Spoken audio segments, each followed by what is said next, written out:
तो कैसे हैं आप लोग? उम्मीद करते हैं आप लोग बहुत ही खूबसूरती के साथ सब कुछ एंजॉय कर रहे होंगे और अपने परिवार का और अपना बहुत ही खूबसूरती के साथ इस पर्व में ध्यान रख रहे होंगे और हाथ भी बटा रहे होंगे। तो उसके साथ साथ पढ़ाई भी थोड़ा बहुत ज़रूरी है, तो उसको कंटिन्यू करते हैं। आज हम लोग वॉइस के प्रैक्टिस करेंगे, यानी जो भी हम लोग वॉइस का कॉन्सेप्ट पढ़े हैं, यानी कि पार्ट 1 में और पार्ट 2 में। जो भी स्टूडेंट पार्ट 1 और पार्ट 2 नहीं देखे हैं, पहले प्लेलिस्ट में जाकर वहाँ से देख लीजिएगा, फिर इस प्रैक्टिस में आप लोग जुड़िएगा, तब बेनिफिट बहुत ही ज़्यादा आपको मिलेगा।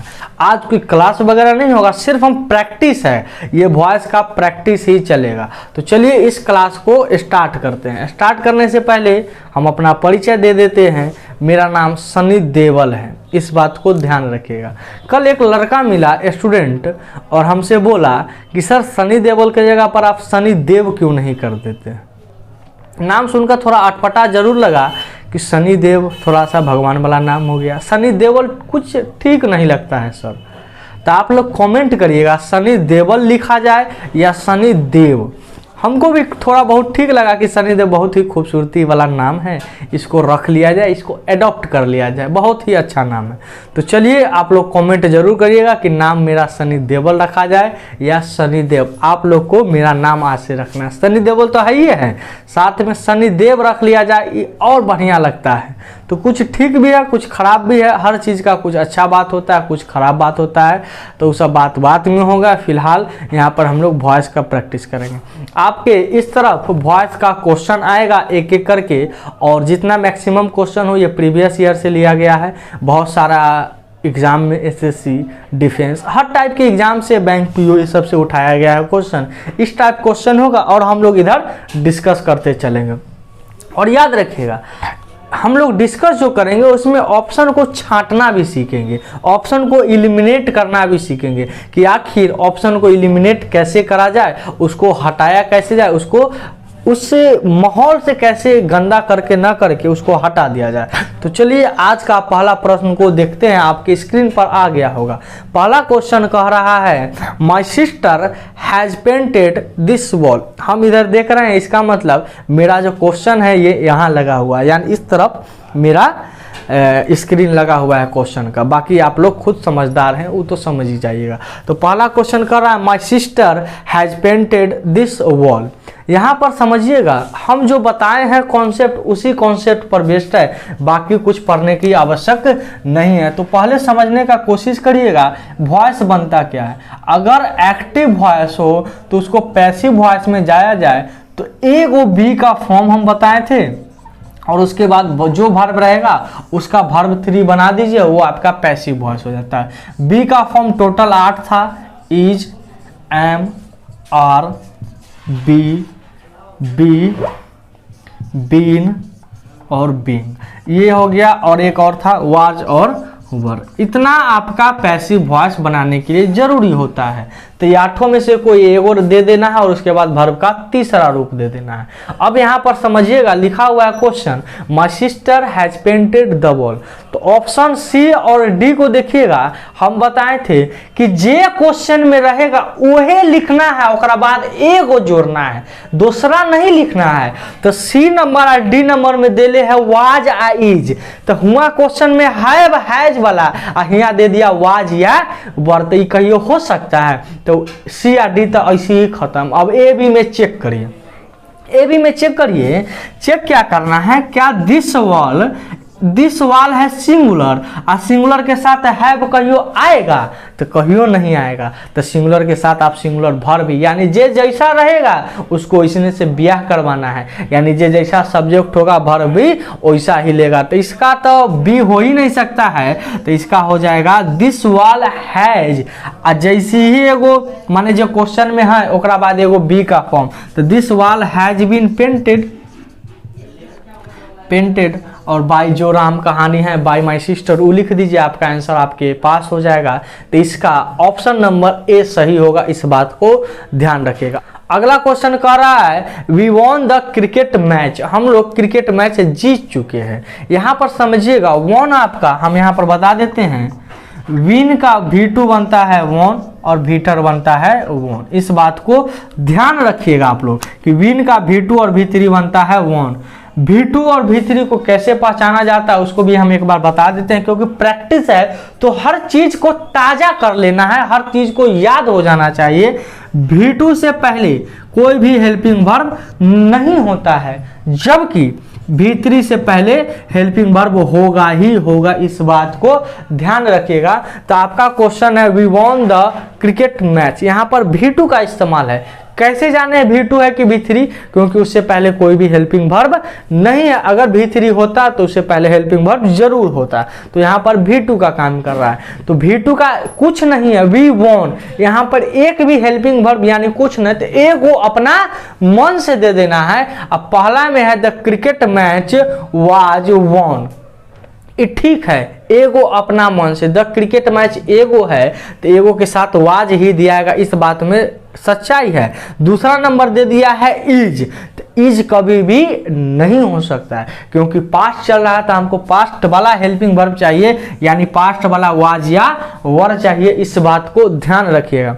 तीसरा ऑप्शन है the cricket match win by us, यहाँ पर तो वर्ब का तीसरा वर्ब का पहला रूप दे दिया है, तीसरा तो किया ही नहीं, तो पैसिव बनाने के लिए हमको तीसरा रूप होना बहुत ही जरूरी है। और चौथा ऑप्शन देखिएगा the cricket match had they दिया है, तो हैड कभी पॉसिबल ही नहीं है, इसका भी ऑप्शन नंबर आपका एक ही हो जाएगा, ऑप्शन नंबर इसका एक सही होगा। क्यों? क्योंकि वहां पर ए को बी का फॉर्म अपना मन से दे दिया है, और जो दिया है वाज दिया है, एकदम सही, ऑप्शन नंबर 1 इसका सही आंसर होगा।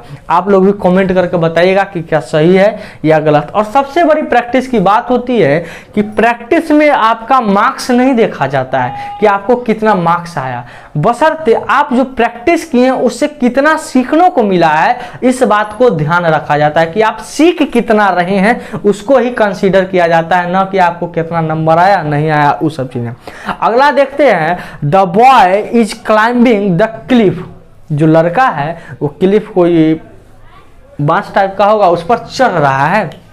यहां पर समझिएगा है लगा हुआ इज, अब पहला ऑप्शन में है हैव बीन और दूसरा में है वाज बीन। जब इज है तो हैव और बीन कहां से आ गया, ई तो पहले ही खत्म। और दूसरा नंबर देखिएगा वाज और बीन, जब इज है तो वाज कहला लिखे, तो ए भी तो ऐसे ही समाप्त हो गया। और चौथा नंबर ऑप्शन है द क्लिफ हैड बीन, जब चल रहा है इज तो हैड कहला दे दिए गुरुजी, ई नहीं हो सकता है।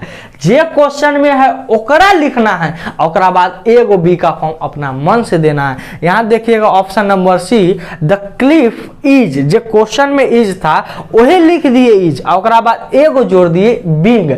क्यों जोड़ दिए बिंग? क्योंकि वहां पर आईएनजी वाला था, और पैसिव बनाने में आईएनजी वाला में क्या लिया जाता है बाबू, तो लिया जाता है बिंग, इस बात को ध्यान रखिएगा। तो इसका ऑप्शन नंबर हो जाएगा आपका ए नंबर, इसका ऑप्शन नंबर हो जाएगा सी नंबर सही होगा, इस बात को ध्यान रखिएगा। अगला क्वेश्चन को देखते हैं। Sumant was reading a book, Sumant जो है एक बुक को रीड कर रहा है, तो यहाँ भी देखिएगा वाज रीडिंग है। हमेशा एक्टिव से पैसिव बनाने के लिए आप ऑब्जेक्ट को इधर सब्जेक्ट को इधर उतना नहीं विचार करिएगा, खाली चेक कर लीजिएगा आप लोग हेल्पिंग वर्ब और वर्ब का तीसरा रूप इस सही लिखा हुआ है कि नहीं, इतना चेक कर लीजिएगा, आपका सारा क्वेश्चन का जवाब मिल जाएगा। तो Sumant was reading a book में है अ बुक वाज बीइंग रीड, ठीक ठाक लग रहा है क्योंकि वहां भी वाज है यहाँ भी वाज है और वाज के बाद बीइंग। अगला ऑप्शन भी चेक कर लेते हैं, ए बुक इज, जब वहां वाज है तो यहाँ इज होना एकदम गलती बात है, ई संभावना नहीं है होने का, तो ई भी गलत हो गया। ऑप्शन नंबर सी देखिएगा अ बुक इज रीड, तो उसके बाद बी का फॉर्म तो जोड़ा ही नहीं और वहाँ वाज यहाँ इज, ये असंभव बात। ऑप्शन नंबर डी में जोड़ दिया है हैड बीन, जो कि कभी संभव नहीं है, इस बात को ध्यान रखिएगा क्योंकि जो ऑप्शन में होगा वही लिखा जाएगा, न कि अपना मन से ऑन संट आप लिख सकते हैं। तो इसका ऑप्शन नंबर ए ही सही होगा। Sumant was reading a book, इसका आंसर हो जाएगा a book was being read by Sumant, इसका ऑप्शन नंबर ए होगा। क्यों होगा? क्योंकि वहां पर वाज एगो हेल्पिंग वर्ब है है और उसके बाद आप जोड़ रहे हो एगो बी का फॉर्म, यानी बी का फॉर्म बीइंग में जब भी किसी वर्ब में आईएनजी लगा हो तो उसका जो पैसिव बनाते हो उसमें बीइंग जोड़ा जाता है। इस बात को ध्यान रखिएगा। तो इसका ऑप्शन नंबर ए होगा। अगला क्वेश्चन देखते हैं, you might have given the information earlier. यहाँ क्वेश्चन कर रहा है you might have given the information earlier. अब यहाँ पर कुछ नहीं चेक करिए, आप चेक करिए, हम बताए हैं हेल्पिंग और वर्ब 3 ये दोनों चेक करिए। यहाँ पर है पहला नंबर में माइट हैव है, ठीक है, दूसरा में कुड लिख दिया है, तीसरा में वाज लिख दिया है और चौथा में माइट तो लिखा है मगर हैव गायब कर दिया है। तो हुआ है माइट, यहाँ कुड, ये संभव नहीं है। जो क्वेश्चन में है उसको लिखिए, न कि अपना मन से अंट संट लिखना है। तो यहाँ पर कुड वाला भी नहीं होगा, वाज गिवन भी नहीं होगा, सी नंबर भी नहीं होगा और डी नंबर तो हो भी नहीं करेगा क्यों में के हैव हटल है। तो ए नंबर इसका भी आंसर हो जाएगा। अब कैसे होगा कि यही सत्य है, उसको भी क्रॉस चेक करते हैं।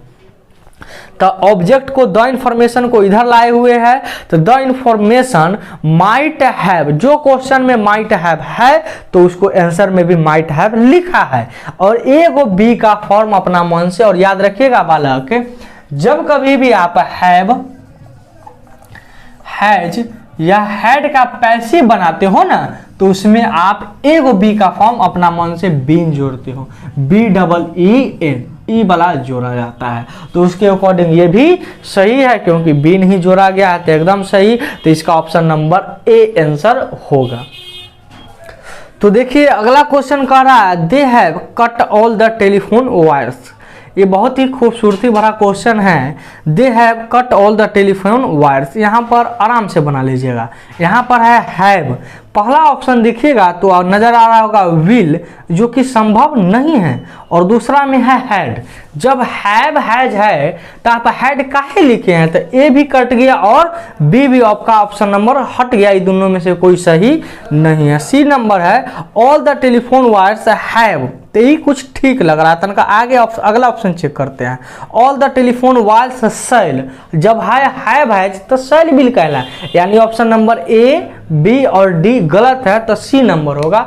और देखिएगा हैव है तो हैव हैज और हैड का जब पैसिव बनाते हैं तो बीन जोड़ा जाता है। तो all the telephone wires have, been भी लगा हुआ और उसके बाद कट, ये बात एकदम प्रूफ भी हो गया, यानी इसका ऑप्शन नंबर सी होगा। अब कहिएगा गुरुजी बाय देम कहाँ आप हटा दिए, तो बाय देम को आप लिख भी सकते हैं और बाय देम हो गया, बाय अस हो गया, बाय पुलिस हो गया, इसको आप लिख भी सकते हैं और नहीं भी लिख सकते हैं। इस बात को ध्यान रखिएगा। वो ऑप्शन के ऊपर तय करता है कि लिखा जाएगा कि, अगर सारे ऑप्शन में लिखा हुआ है तो अब तो मजबूरी बस आप उसको क्लिक करिएगा, और सब में नहीं है तो क्या टेंशन है। हाँ, जब रहे और न रहे तब का बात अलग है, मगर ज्यादातर उस टाइप का क्वेश्चन बनता नहीं है।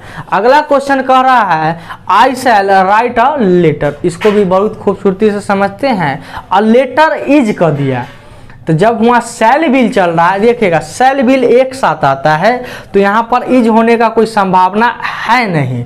दूसरा बिल है तो ई होने का संभावना है। तीसरा में लगा दिया आपका हैज और चौथा में भी लगा दिया है हैज। तो बहु वहाँ चल रहा है सेल बिल हैज हैज, तो ए भी कट गया, सी भी कट गया, डी भी, आंख मूंद कर मार दीजिए बी। हम आपको बताए थे कि वॉइस नींद में भी बनेगा, इस बात को ध्यान रखिएगा। तो a letter will be written by me, इसका आंसर हो जाएगा। क्यों? क्योंकि मॉडल के बाद जितना भी मॉडल होता है 13 को, इस 13 का जब आप पैसिव बनाते हैं कैन कुड तो उसमें बी आई बी जोड़ा जाता है और कुछ नहीं जोड़ा जाता है। ये 13 होता है उसको मॉडल वर्ब्स कहते हैं, यानी मॉडल वर्ब्स में आप बी जोड़ते हैं और modal verb can could me might यही सब होता है। हम लिख भी देते हैं थोड़ा सा, can could shall should may might यही सब होता है। इस बात को एकदम ध्यान रखिएगा। अगला क्वेश्चन को समझिएगा। अगला क्वेश्चन लिखा हुआ है आई can not draw this picture, मैं इस पिक्चर को ड्रॉ नहीं कर सकता हूं। तो यहां से देखते हैं यहाँ पर देखिएगा दो चीज़ समझने वाली बात है। समझने वाली बात ये है कि ऑप्शन सी और डी में कुड लगा दिया है और वहाँ चल रहा है कैन, तो कुड आप क्यों लगाएंगे भाई, यानी सी भी आपका खत्म हो गया और डी भी आपका ऑप्शन गलत है। तो इन दोनों में से कोई हो नहीं सकता, इस बात को ध्यान रखिएगा। अब ए होगा या बी वहाँ पर कंसीडर कर लेते हैं। तो यहाँ पर लिखा हुआ I can not draw this picture, तो this picture can not be drawn by me, ठीक है, और ड्रॉन बाय आई कर दिया है। दूसरा नंबर में समझिएगा बाय आई किया हुआ है और पहले ऑप्शन में बाय मी किया हुआ है। इन दोनों में से क्या लिखेंगे, तो याद रखिएगा किसी भी प्रेपोजिशन के बाद ऑब्जेक्टिव केस का इस्तेमाल करते हैं, न कि सब्जेक्टिव केस। तो आई वाला पार्ट गलत होगा, आपका सही होगा मी। तो जिस भी ऑप्शन में बाय मी है वो वाला ऑप्शन आपका 100% सही होगा, क्योंकि किसी भी वर्ब या किसी भी प्रेपोजिशन के बाद आप सब्जेक्टिव केस का इस्तेमाल नहीं करते हैं। उसके बाद जब आएगा ऑब्जेक्टिव केस ही आएगा। इसको बहुत ही खूबसूरती से याद रखिएगा। अगला शब्द को देखते हैं क्या लिखा हुआ है, विल मोटिन बी हेल्प्ड बाय अस। ये देखिएगा, ये अब हम यहाँ पर रुकना चाहेंगे। अगर हमसे पूछे कि एक्टिव है या पैसिव तो आपका क्या जवाब होगा, कमेंट करके वीडियो को रोक कर बताइएगा, कमेंट करिएगा कि एक्टिव है कि पैसिव है। तो यहाँ देखिएगा विल मोटिन बी हेल्प्ड, बी का एगो फॉर्म भी है, उसके बाद वर्ब का तीसरा रूप है। यहाँ पर हम समझाएंगे आपको थोड़ा सा डिटेल से, क्योंकि यहाँ पर एक बी का फॉर्म भी है और उसके बाद वर्ब का तीसरा रूप। और जिस भी शब्द में हम एक्टिव पैसिव भी पहचानना सिखाए हैं, जिस भी शब्द में बी का एगो फॉर्म हो और उसके बाद वर्ब का तीसरा रूप हो, वो आपका हमेशा पैसिव वॉइस ही होगा, एक्टिव वॉइस नहीं होता। तो ये है पैसिव। तो इसको बनाइए आप एक्टिव में बना लीजिए, बहुत ही आराम से बन जाएगा। तो देखिए विल मोटिन बी हेल्प्ड बाय अस, तो जो ऑब्जेक्ट है उसको सब्जेक्ट बनाइए। पहला ऑप्शन में दिया विल मोटिन, तो ये संभव नहीं है। तीसरा में देखिएगा सेल मोटिन अइथा, इंट्रोगेटिव को सिंपल बना दिया, यानी ऑप्शन ए, सी और डी गलत है। आपका ऑप्शन नंबर सी ही होगा, क्योंकि वहां पर देखिएगा बाय अस लिखा हुआ है अंत में, तो उसको बाय अस को जब आप सब्जेक्ट में चेंज करिएगा तो वहां पर चेंज होगा WEB चेंज होगा, न कि मोटिन चेंज होगा। इसको ध्यान रखिएगा आप लोग। अगला क्वेश्चन कह रहा है मिस्टर दत्ता टीचेज अस इंग्लिश, जो मिस्टर दत्ता है हम लोग को इंग्लिश पढ़ाते हैं। तो पहला ऑप्शन देखिएगा बी आर बीइंग टॉट, यहाँ पर बीइंग क्यों जोड़ दिया अपने मन से, जब ये बात क्वेश्चन में है ये नहीं है, उसको आप आंसर में काहे लिखिएगा, तो ये ऑप्शन गलत हो गया। ऑप्शन नंबर सी में दे रखा है हैव, क्वेश्चन में हैव हैज का जिक्र ही नहीं है, आप हैव हैज क्यों जोड़ दिए, तो ए या सी आपका ऑप्शन गलत हो गया। अब बी या डी में चेक कर देते हैं। तो by mister Datta we are taught English, ये भी सही है। और डी नंबर देखिएगा English is taught to us by mister Datta, देखिएगा बाय मिस्टर दत्ता को पहले लिख दिया, जबकि वो तो बाद का चीज होता है, जो बाद में आएगा उसको बाद में ना लिखा जाएगा। तो यहाँ ऑप्शन नंबर डी एकदम सही है। क्यों, क्योंकि यहाँ पर देखिएगा, यहाँ पर टीचर से पहले कोई भी हेल्पिंग वर्ब नहीं है, तो एगो हमको अपना मन से देना ही है। टीचर्स है यानी कि प्रेजेंट में है, अब प्रेजेंट में बी का फॉर्म तीने को होता है, इज, एम, आर होगा, और बाद वर्ब का तीसरा रूप। तो इंग्लिश होता है सिंगुलर, तो सिंगुलर के साथ आप सिंगुलर वर्ब का प्रयोग करिएगा, इस बात को ध्यान रखिएगा, यानी इसका ऑप्शन नंबर डी हो जाएगा। अगला क्वेश्चन देखते हैं, the telephone had been invented by Graham Bell. अब अगर हम पूछें कि एक्टिव है कि पैसिव है तो बताइए, तो यहाँ पर नजर आ रहा होगा हैड बीन इन्वेंटेड, यानी एगो बी का फॉर्म है और उसके बाद वर्ब का तीसरा रूप है, तो यह है पैसिव वॉइस। तब हमको बनाना होगा एक्टिव वॉइस। यहाँ से दिल्ली जाने में अगर 2000 रुपया किराया है तो दिल्ली से भी यहाँ आने में 2000 ही किराया लगेगा। एक्टिव से पैसिव जाने में एगो बी का फॉर्म अपना मन से जोड़ते हैं, तो पैसिव से एक्टिव आने के लिए भी एगो बी का फॉर्म अपना मन से घटाना होगा। तो यहाँ पर हो जाएगा इसका आंसर ग्राहम बेल शुड। यहाँ पर भाई शुड क्यों लगा दिया अपने मन से, क्वेश्चन में शुड कह नहीं रहा है, आप अपना मन से लगा दिए। दूसरा नंबर देखिएगा ग्राहम बेल हैज, जबकि क्वेश्चन में तो हैड लिखा है तो प्रेजेंट में कैसे होगा, तो बी भी नहीं होगा। डी नंबर देखिएगा ग्राहम बेल इन्वेंटेड, तो इन्वेंटेड भी टू। तीसरा नंबर लिखिए ना Graham Bell had invented the telephone, इसका एकदम सी नंबर सही हो जाएगा, क्योंकि जब एक्टिव से पैसिव जाने में एगो बी का फॉर्म अपना मन से जोड़ते हैं तो पैसिव से एक्टिव आने के लिए अभी एगो बी का फॉर्म अपना मन से घटाएंगे। इस बात को आप लोग ध्यान रखिएगा, इसका ऑप्शन नंबर हो जाएगा सी। अगला क्वेश्चन देखते हैं John is building a new cup board, इसको बनाते हैं बहुत ही खूबसूरती से। A new cup board is being built by John. अब यहां पर देखिएगा ए और बी में, ए में दिया है इज बीइंग, जो कि आईएनजी वहां है क्वेश्चन में, तो आईएनजी यहां भी सही है, तो ए नंबर ठीक ठाक जा रहा है। दूसरा नंबर में देखिएगा इज के बाद बीइंग जोड़ा है, जो कि सरासर गलती है। हैव हैज हैड में जोड़ा जाता है बीन, न कि प्रेजेंट में आईएनजी वाला में जोड़ा जाता है, तो बी भी आपका गलती हो गया। अब अगला क्वेश्चन लिखा माने ऑप्शन है जॉन्स न्यू बोट, ये फालतू का दे दिया ऑप्शन नंबर। और डी नंबर है हैज, हैज क्या लिखे वहां चल रहा है प्रेजेंट में इज एम आर वाला आईएनजी वाला, आप हैव हैज घुसैले, ये तो सरासर अन्याय होगा। तो एक आंसर पहला होगा a new cup board is being built by John, ये आपका एकदम सही आंसर है, याद रखिएगा। अगला क्वेश्चन को देखते हैं the nurse is giving food to the sick boy, जो नर्स है वो फूड दे रही है सिक बॉय को, तो इज गिविंग यहाँ पर भी सेम चीज है, तो इज गिविंग है तो इज गिविंग से ही बनाएंगे। The sick boy gets food from, gets भाई जब प्रेजेंट में आपका इज एम आ रहा है तो गेट्स कहला होगा, ये आपका ऑप्शन एकदम गलती है। 2 नंबर देखिएगा food is given to the sick boy by the nurse, ये कुछ ठीक लग रहा है। ऑप्शन नंबर डी भी चेक कर लेते हैं। The sick boy is given food, अरे भाई इज गिवन कि इज बीइंग गिवन, क्योंकि वहां पर आईएनजी वाला चल रहा है, तो इसका ऑप्शन नंबर बी ही सही है। सी भी गलती है और डी भी गलती है, क्या है कि वहां पर इज गिवन कर दिया है, बी का फॉर्म तो जोड़बे नहीं किया है। क्वेश्चन में तो एगो इज है, हमको एगो अपना मनो से देना है, अपना मन से आईएनजी वाला है तो बीइंग देंगे, तो यहां पर हो जाएगा the sick boy is being given food by the nurse, इसका सही आंसर होगा, इस बात को ध्यान रखिएगा।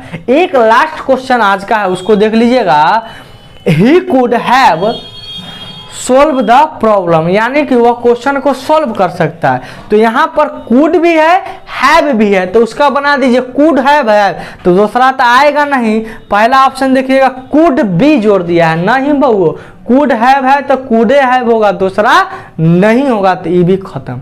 अगला देखिएगा कुड हैव सोल्व, में बी का फॉर्म एगो देवे नहीं किया, यानी कि ए भी खत्म बी भी खत्म। अब अगला नंबर देखते हैं सी और डी में, यानी 3 नंबर और 4 number. The problem could have been solved by him, ठीक है। चौथा देखिएगा द प्रॉब्लम कुड सोल्व, यहाँ पर हैव गायब करे आपका, तो आपका हैव भी नहीं होगा, इसका नंबर आपका ऑप्शन नंबर सी ही सही होगा, आंख मुन का मान दीजिए। अब देख लीजिए कुड हैव हम बताए हैं, जब भी हैव हैज या हैड का पैसिव बनाना हो तो हमें जोड़ दिया जाता है बीन, ये बात को ध्यान रखिएगा। यहाँ तक का प्रैक्टिस बहुत ही आसान क्वेश्चन से कराए हैं, ताकि आपको हर एक चीज समझ में आए, क्योंकि जब तक आपका बेस क्लियर नहीं होगा तब तक कॉन्सेप्ट क्लियर नहीं होगा। किसी भी एग्जाम को क्वालिफाई करने के लिए बेस कमजोर होना एकदम गलत बात है, आपको बेस मजबूत करना ही होगा। तो चलिए आज का क्वेश्चन यहीं तक रखते हैं, मिलते हैं हम लोग नेक्स्ट क्लास में, तब तक इस चैनल के साथ बने रहिए। आपका दिन शुभ हो, हैव अ नाइस डे। पर्व त्योहार का एंजॉय भी बहुत ही खूबसूरती से आप लेते रहें।